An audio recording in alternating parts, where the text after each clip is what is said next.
क्या होता अगर तुम्हारा मेरे कार से दुर्घटना हो जाता।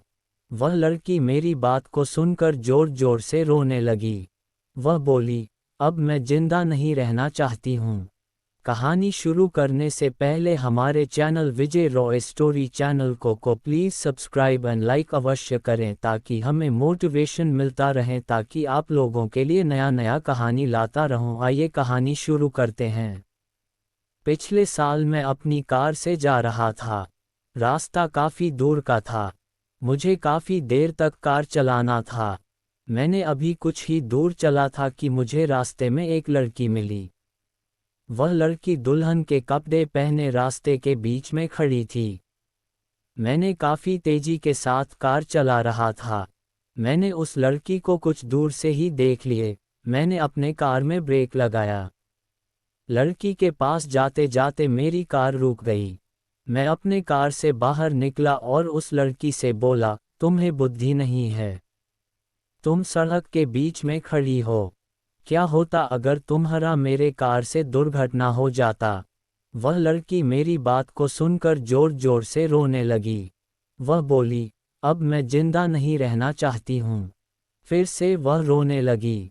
मैंने उसे सड़क के किनारे किया, पीने के लिए पानी दिया। उससे पानी पिया और अपने मुंह को धो लिया। फिर मैंने उससे अब्बा तो तुम्हारे साथ किया हुआ है? उसने कहा, मैं एक लड़के से प्रेम करती थी। आज हमारी शादी थी, पर वह लड़की पहले से ही किसी और से शादी कर चुका है। जब मैंने इस बात को सुना तो मैं पागल सी हो गई।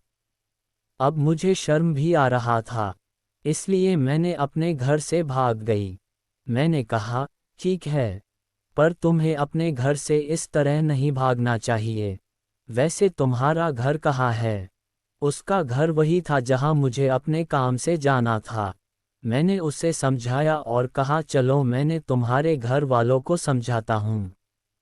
फिर हम दोनों कार से उस जगह के लिए चल दिए। मुझे पहली नज़र में ही उस लड़की से प्रेम हो गया था, पर वह तो किसी दूसरे से प्रेम करती थी। मैंने उसे रास्ते भर में बहुत कुछ समझाया। अब वह अपने मन को शांत कर रही थी और जो कुछ भी हुआ उसे भूल भी रही थी। कुछ ही देर में हम उस लड़की के घर पहुंच गए। लड़की के पिता हमें रास्ते में ही मिले। मैंने उन्हें पहचान लिया। वह मेरे कंपनी में काम करते थे। हम उनके घर गए। उनका घर काफ़ी छोटा सा था। घर मानो तो जब कभी भी गिर सकता था।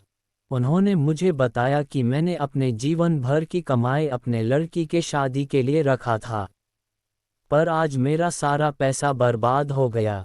अब मैं कैसे अपनी लड़की की शादी कर पाऊंगा? ये कहते हुए उनकी आंखों में आंसू आ गया। मैंने उनके बारे में अच्छे से जानता था। वह काफ़ी ईमानदार थे। उनकी दुख को मैं समझ पा रहा था। अब मैं क्या करूं? मुझे कुछ भी समझ नहीं आ रहा था। कुछ देर सोचने के बाद मैंने कहा, अगर आप मुझे अपनी लड़की के काबिल समझे तो मैंने शादी के लिए तैयार हूँ। लड़की और उसके माता पिता दोनों ही खुश हो गए और जो भी रिश्तेदार उनकी लड़की को ताने मार रहे थे वह सभी शांत हो गए। फिर क्या था, मैंने उस लड़की से शादी कर लिया। आज मैंने बहुत खुश हूँ।